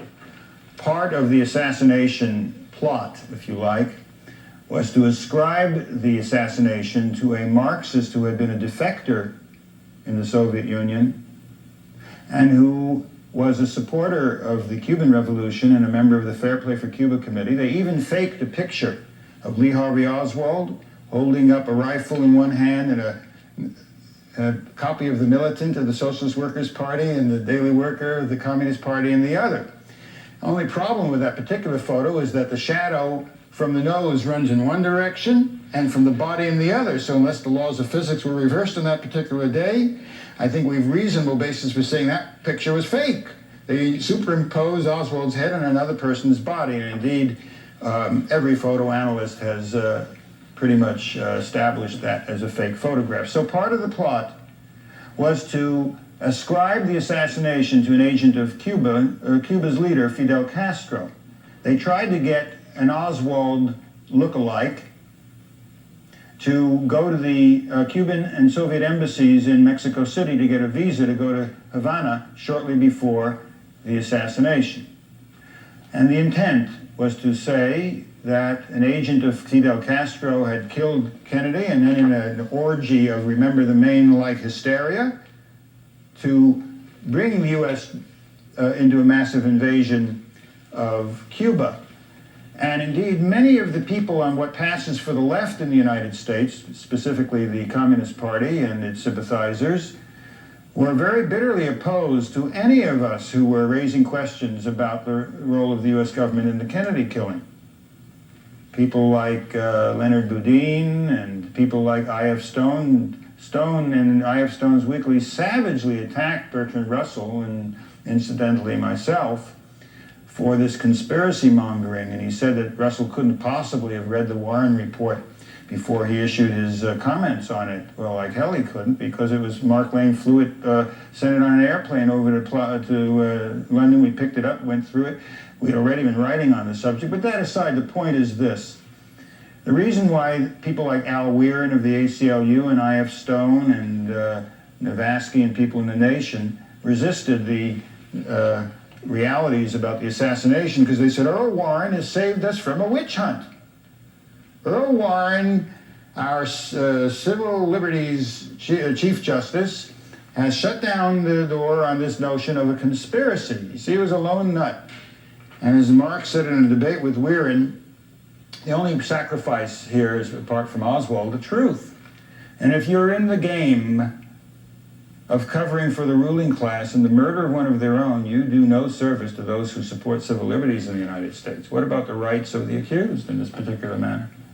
I also heard that photographs taken of the people who were taken from the train and brought to the office and got photos and all that stuff, and that they compared the photographs to the people involved in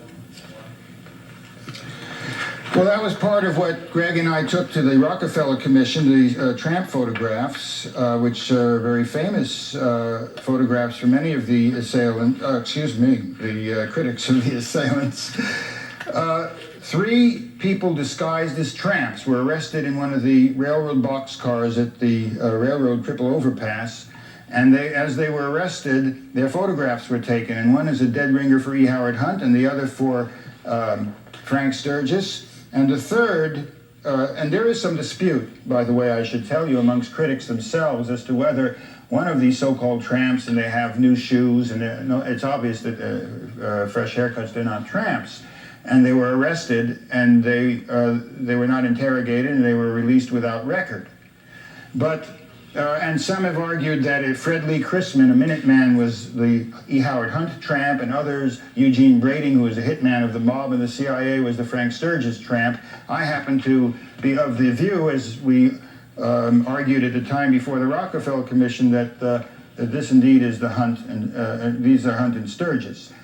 The third tramp, though, nobody can disagree about. That's a dead ringer for Raoul, whose all-points bulletin photograph was dispatched by the Federal Bureau of Investigation at the time of the King assassination. Even the New York Times had run the FBI photo of this man. Frenchie, or Raoul, is a dead ringer for the third tramp.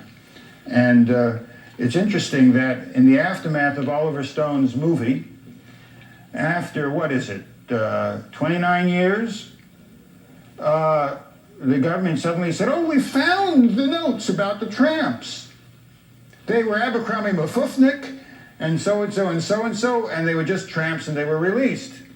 See, that's, I think, one of the weaknesses of the tactic that Stone and others have undertaken in mobilizing a campaign, open up the files, let us know the truth. Well, I think it's important to make clear that the 51 Central Intelligence Agency files on the work of Lee Harvey Oswald have never been released. That's important. But if they killed Kennedy and knocked off the witnesses and destroyed the autopsy notes in his brain, you think they're going to leave the smoking gun in the files to entertain us? And 30 years after the fact, you know, we're setting ourselves up, please. I think it's important to demonstrate that these people work in secrecy, hide from the American people the most elementary facts about public life, including the murder of a head of state, which they've treated in a more cavalier fashion than if anyone walking down the street were shot down in cold blood. There'd be a more serious investigation. But I'm afraid that we will not. I mean, I hope I'm proven wrong and that we do in fact find that when this or that file is released that there will be information therein that is important. There are tertiary lines of defense for the ruling class. They will throw some people to the wolves and attempt to present it as a rogue elephant operation. That too can't be ruled out. They had measured E. Howard Hunt for that particular role on more than one occasion, which is what the trial that Mark Lane just conducted was about. But I don't think we're going to find out from the files that the members of the National Security Council, Joint Chiefs of Staff and Central Intelligence, along with major figures in General Dynamics and other sectors of the ruling class, organized the assassination of John Kennedy. That we'll have to do for ourselves. Speak up, though, please. I have three different questions. The first one is how accurate do you think the film is, and for us, how misrepresentative is it? And the second one is where is Garrison now? Is he still intent on figuring this out now? And then do you think this kind of conspiracy would be likely to happen again in the future of this country? And the fourth one is, why do you think the files are still closed, and do you think it's possible to get privilege? Accuracy of the film. In my opinion, the Oliver Stone film is an extraordinary contribution, notwithstanding, as you heard me express my differences with its politics, because it enables 15 million people to graphically experience the execution of a head of state at the hands of the ruling authority in the United States. That takes extraordinary courage. And don't underestimate the pressures and the threats that were, and the obstacles put in the path of Oliver Stone to make this movie. So I disagree with some of the people who have investigated and done work on this, like Howard Weisberg, even Mark Lane, who've attacked Oliver Stone. I think that's, you know, Jesus Christ, when you have a man who has accomplished what Stone has accomplished with this film, you register where you think there are this or that things that you disagree with, but you applaud what he's done. I do. Inaccuracies, yes. No, she asked me about those things which are inaccurate. Is that right? Both. Okay. The film is faithful to the mechanics of the assassination. He uses, as he calls it, some creative license in telescoping events, to wit. A lot of the things that he has Jim Garrison knowing when he knew it, he only learned later. Jim did not meet Mr. X, which is Fletcher Prouty, in Washington. Garrison had already arrived, by the way, at that explanation of the underlying issues in the assassination before L. Fletcher Prouty published his book, The Secret Team. Nonetheless, L. Fletcher Prouty and Garrison worked together, and Prouty is accurately portrayed in what he himself has described about the inner workings of the assassination planners. The homosexual prisoner is a compilation of three people, in fact. Jim Garrison had a very severe back injury and was unable to give the closing arguments in the trial of Clay Shaw. So Stone takes some dramatic license. I mean, I have Jim's closing speech, and that is faithfully reported, as it were, in the mouth of Kevin Costner, because those are the words that Jim Garrison wrote, but that wasn't able physically to deliver. Garrison, I don't think that people have had a proper or appreciation for just what Garrison went through. It's not only that all of the media in the United States orchestrated the theme that he was a corrupt, mob-run district attorney, that he was unhinged and lunatic, and that he was persecuting people who were without a scintilla of evidence and just engaged in self-serving publicity making. His son came down with an undiagnosable complaint that left him in a coma for a long time, unlikely to survive. He did, in fact, survive. Simultaneously with that, Jim came down with a spinal complaint which has never been diagnosed. And when he was taken into the hospital, he developed a staph infection, which is not very common in modern hospitals. It's common in places where there are not proper hygienic facilities. Ramsey Clark, in his days as Attorney General, orchestrated an attempt to destroy Garrison. They sent a man into his house who had been a World War II buddy named Pershing Gervais. And Gervais was on the New Orleans police force at the time, and he went into Garrison's house at 2 in the morning and he said, "Jim, you know, I'm drinking and my wife has kicked me out and I don't know what the hell I'm going to do. Can I leave some of my stuff here?" And Garrison said, "Sure." That was the basis for the charge that Jim Garrison was being bribed by pinball machine operators of Carlos Marcello, the head of the mob in New Orleans. By the way, Garrison has been called a cover for the Marcello role in the assassination. Of course, he indicted Marcello's personal pilot, David Ferry. He indicted a close associate of Marcello in the intersection of the CIA and the mob, Clay Shaw, but he was covering for Marcello. It's legal, by the way, to run pinball machines in New Orleans, so there wasn't a hell of a lot of incentive to bribe the DA for that one. Quite fortuitously, Pershing Gervais showed up in Vancouver, British Columbia in this period, and he called a press conference. And he said, "I can't live with this. I received $18,000 from the Justice Department. This is the person who was my courier. They instructed me, if I didn't want to go down for this and that picadillo, to set up Garrison. I did it. I'm announcing it. I want it known that it was a setup." Destroyed the Justice Department's case. They went ahead with the prosecution anyway.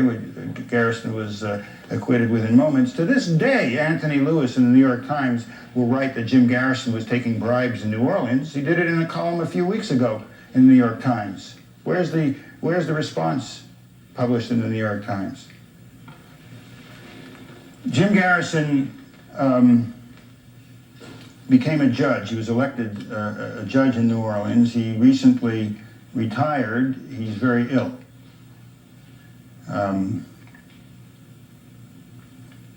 He never has ceased to attempt to expose these events. He wrote 3 books in that pursuit when he was a very isolated figure. A Heritage of Stone, The Star-Spangled Contract, and the current book, On the Trail of the Assassins. If it were not for the fact that he's very, very ill, I'm sure that his voice would be heard right now.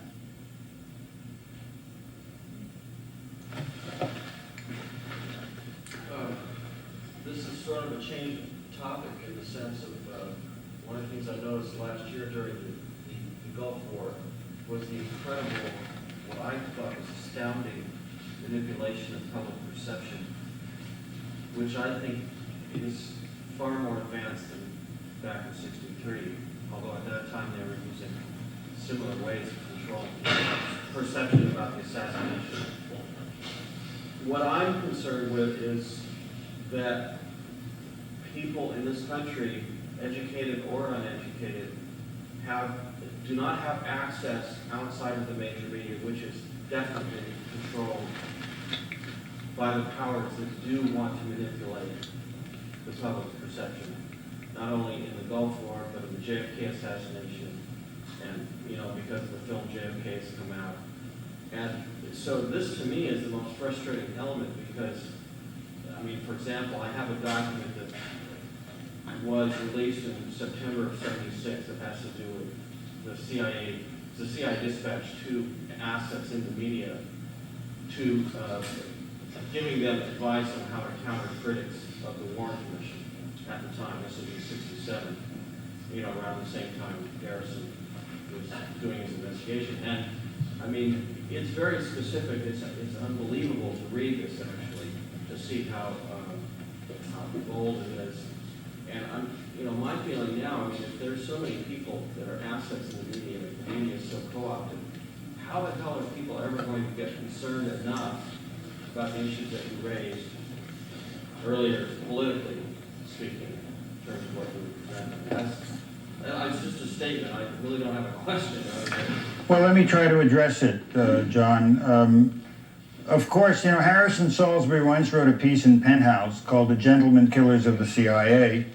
Remarkable piece, given its source, in which he laid out how virtually all the mainstream reporters are debriefed by the Central Intelligence Agency. Harrison Salisbury met on a regular basis with Alan Dulles. John Hess has written about this, a former New York Times reporter. And so has Roger Mudd. And other people have come forward about, after all, the media, mass media, are large corporations. And ABC television is owned by Capital Industries, which, by the way, has a dominant investment by the Sheikh of Kuwait. So we understand, I think people generally, not just on the left, understand that the mass media of communication are part of the structure of corporate capital. But by the same token, we have to remember that people who work there are working people. Now, you don't have to say to a reporter, of course, here's a directive, you're not to tell the truth about the Kennedy assassination. Everybody who works anywhere is in a totalitarian environment. We know what will gain us favor and what will not. We know what will get a promotion and what will not.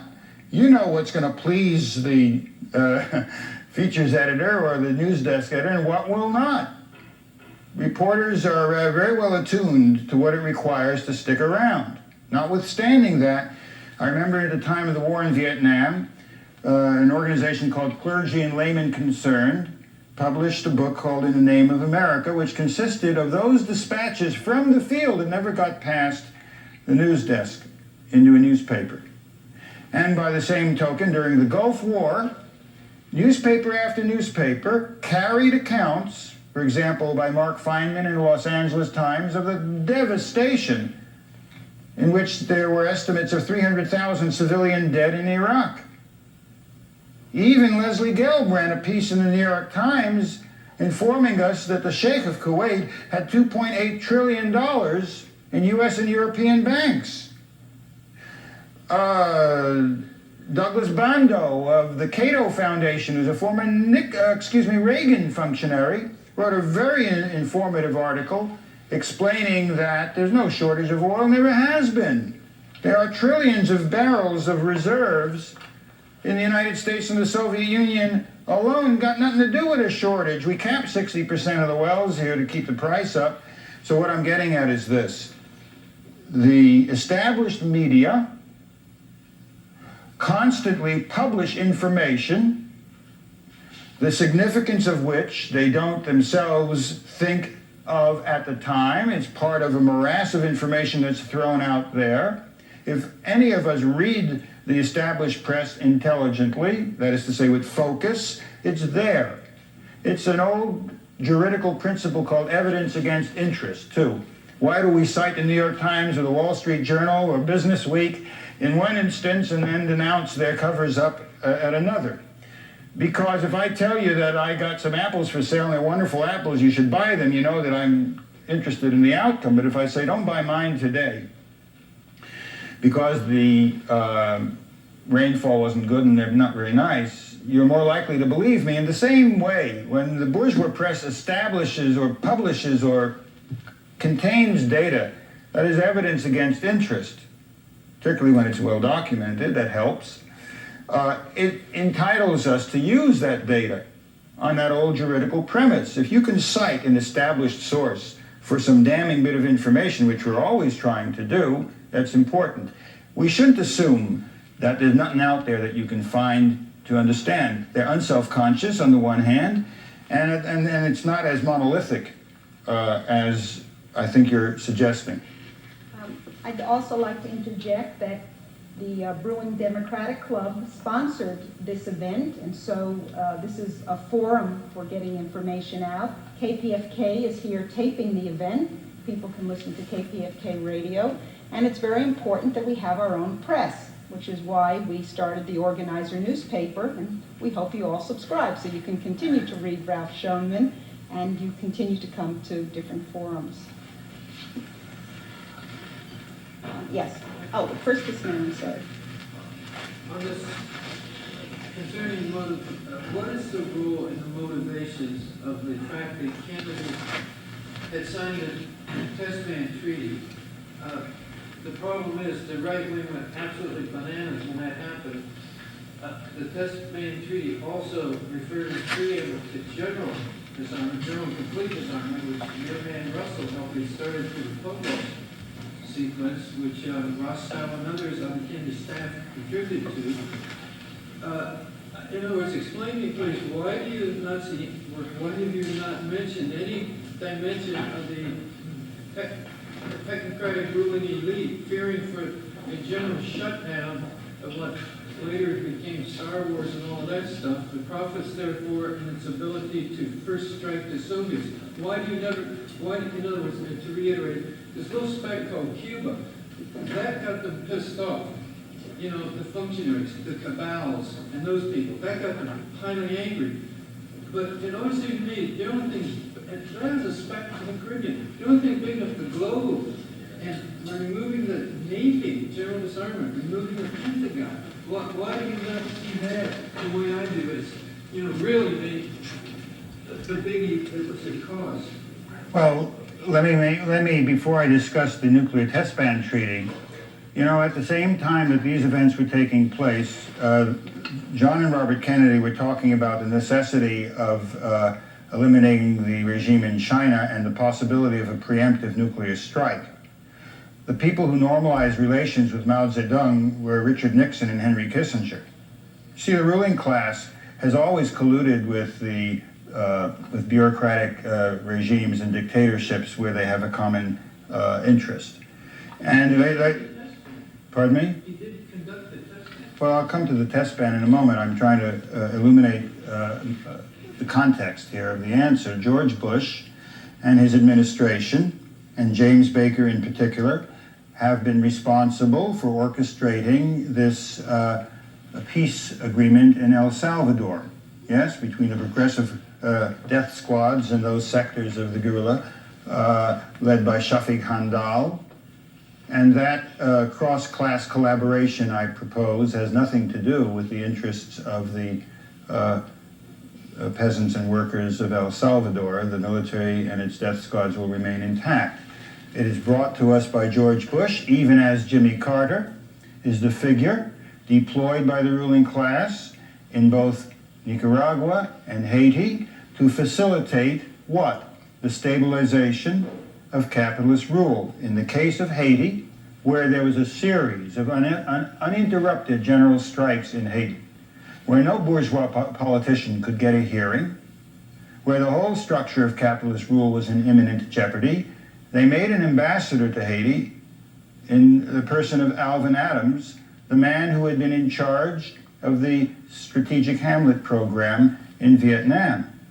And Alvin Adams said to the populist figure, Father Aristide, that he would see to it that the army in Haiti, unlike previous elections, did not shoot up everybody and would maintain order. There was a price. Namely, the chief of staff should be a man named Cedras, personally selected, by the way, by Alvin Adams. Cedrus, in the manner of Chile, carried out a coup in Haiti. You see, the ruling class will make concessions where it thinks it must, but the constant is the preservation of its rule. The blockade in Haiti is not affecting the ruling regime because the Dutch, through Aruba, are sending it all the equipment and the oil that it needs. But the Haitian masses are being starved out, and they're being hunted down like animals in village after village, as you're aware, under the aegis of Jimmy Carter, the human rights president, with the presidency of George Bush. And so the nuclear test ban treaty with the Soviet Union is about terms of consensus between the ruling class and the Soviet bureaucracy. The nuclear test ban treaty is a cover for facilitating an end to support to all armed struggles in Latin America. That was one of the terms that was discussed at the time for the understanding that was being reached between the Khrushchev bureaucrats of the time in the Soviet Union and the Kennedy brothers. There were opponents within both the KGB and the Central Intelligence Agency and sectors of capital about that particular agreement. More honored in the breach, by the way, than in the keeping. The United States has never ceased its nuclear testing underground from that day to this day. So please, when Kennedy, who, after all, as I tried to indicate in the course of my remarks, does not function as a lone ranger, but as a spokesperson for sectors of the ruling class, enters into a limited and temporary cessation of nuclear testing in the atmosphere with the Soviet Union, it's by way of preserving and pursuing the interests of the class that he speaks for and their control of the state. Ain't nothing there for us. That's not disarmament. SDI is an aftermath. Kennedy, by the way, last point about this, the Kennedy military budget was multiples percentage-wide higher than that of Eisenhower. Even, by the way, as the Carter military budget was multiples higher than that of Richard Nixon. The ruling class will use soft cop, hard cop where it can, but the constant in strategy is to preserve their rule, and it is not in our interest to pick and choose amongst them. It's important to analyze and understand what does the nuclear test ban treaty of the moment represent? How does it operate? What's the quid pro quo? How does that service the cause of peace, which is inseparable from the emancipation of the many from starvation and disease and misery?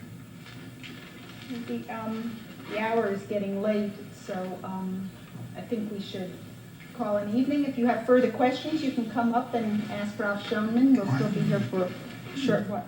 It's only 9:30. You know, of course. I think people, if it's not... Unless you would like to stay and ask more questions. Okay. Well, then we'll continue.